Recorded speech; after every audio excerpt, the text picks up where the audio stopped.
برخیز و مخور غم جهان گذرا. خوشگلای من، روزتون مبارک. خوش اومدین به کانال خودتون، کانال میترا تاروت. میترا هستم، انرژی خان کارت های پرقدرت و موکلدار تاروت قشنگم. امروز یه فال خاص و شوکه کننده دارم براتون. قراره ببینیم چه کسی بهت حس داره که اصلاً انتظارش رو نداری. اگر این ویدیو جلوی چشمت اومده بدون که تصادفی نیست. شاید کائنات میخوان یه راز دلی رو برات فاش کنن. یه نفس عمیق بکش، نیت کن، بذار کارت ها خودشون حرف بزنن. الان کافیه آروم باشی، به هیچ کس خاصی فکر نکن، فقط نیت کن. کسی که حضورش رو حس کردی ولی باور نکردی. این ویدیو رو لایک کن، کد قدرتمند 555 رو برام کامنت کن، کانال رو سابسکرایب داشته باش، زنگوله رو برام روشن کن. ببینیم چه کسی میتونه بهت حس داشته باشه.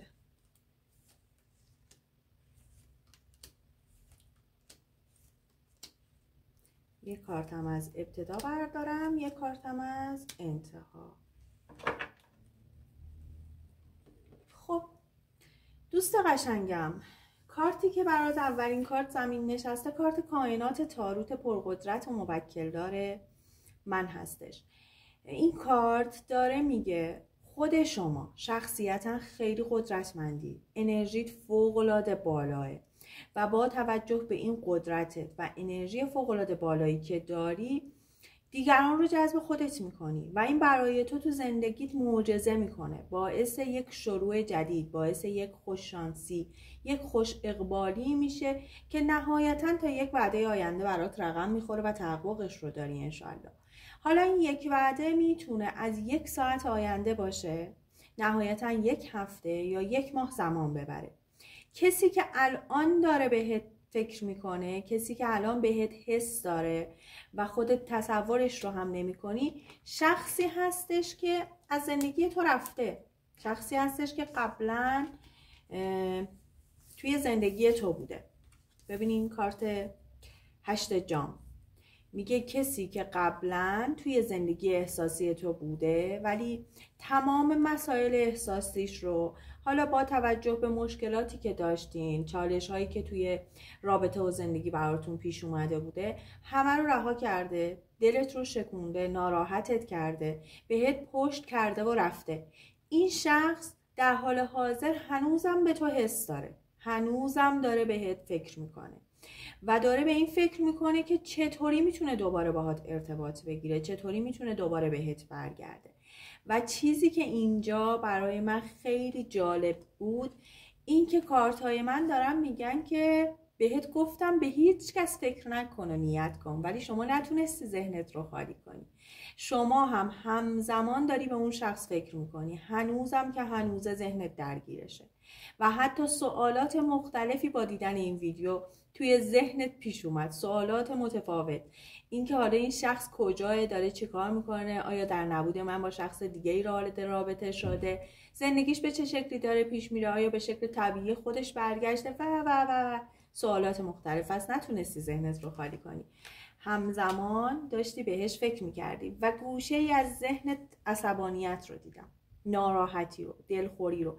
اینکه یه لحظه ذهنت گفت یادته چقدر توی اون رابطه اذیت شدی، چقدر ناراحتت کرد، چقدر قلبت رو شکوند و این باز دوباره باعث شد که شما حس عصبانیت و یه جورایی حس تنفر درونتون ایجاد بشه و به این فکر کنین که نه نمیخوام بهش فکر کنم، دوست ندارم بهش فکر کنم، اصلا بیادم دیگه نمیخوامش، اصلا اگه اون شخص داره به من فکر میکنه یا به من حس داره نمیخوام داشته باشه. اینقدر که یک دفعه‌ای شما حس عصبانیت تو درونتون برانگیخته شد. و البته این رو هم بگم درسته اون شخص شما رو خیلی اذیت کرده، خیلی ناراحتتون کرده، رابطه خیلی چالش داشته، ولی شما خودتون هم بعضی اوقات یک کمکی مقصر بودین، همچین خودتون رو بیگناه ندونین. شما خودتون هم بعضی اوقات دوست داشتین توی اون رابطه قدرت تو دستت بگیری، اختیار رابطه دستت باشه، بهش هر دقیقه میگفتی کجایی، چی کار میکنی، کجا میری، با کی میای، با کی میری، و این حرفا و یک سری حرفایی که اون شخص رو ناراحت کرده باعث شده بوده که رابطه شما دچار چالش و مشکل بشه. و الان میخوام خصوصیات ظاهری، اخلاقی، ماه تولد و اینطور مسائل رو درباره اون شخصی که الان داره بهت فکر میکنه و بهت حس داره هنوزم بهت بگم. شخصیتی رو من میبینم که پوستش روشنه.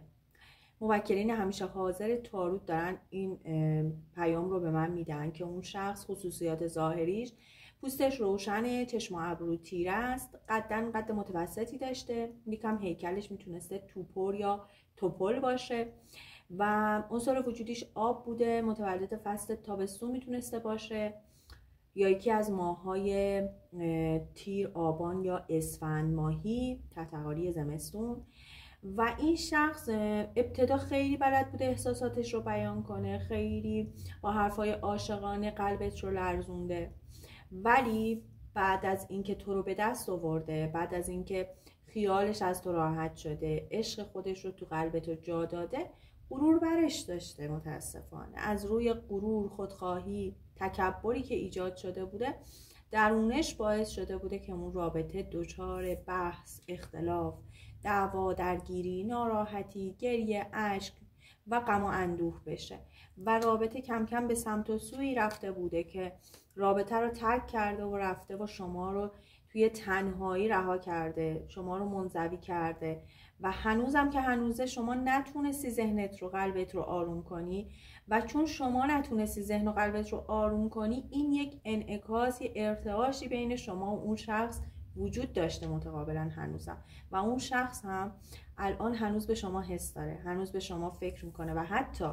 تا یک وعده نزدیک، همونطور که کارت کیمیاگرم گفت معجزه‌ای در یک وعده برات رقم میخوره، آس چوب دستم هم میگه روی همین وعده معجزه‌وار تصمیمش رو میگیره، مجدد میاد به شما زنگ میزنه، پیام میده، شمارت رو هنوزم داخل گوشیش داره 100%، بلاکت کرده بوده، بلاکش کرده بودی، راههای ارتباطی رو به روی هم بسته بودیم ولی هنوز راه ارتباطی رو نگه داشته که بعد از مدت‌ها بتونه باهاتون ارتباط برقرار کنه، بهتون زنگ بزنه، پیام بده و دوباره باهاتون صحبت کنه و بخواد که دوباره به شما و رابطه برگرده. ولی شما انقدر ترس داری نسبت به این موضوع، انقدر توی اون رابطه اذیت شده بودی که نمیتونی تصمیم درستی بگیری و هنوز هم حس میکنی شاید بخواد اذیتت کنه، بخواد ناراحتت کنه، بخواد یه رابطه پرچالش رو برای تو رقم بزنه. بیشتر از حسای دوست داشتن و حرفای عاشقانه و خاطرات خوبی که با هم داشتین،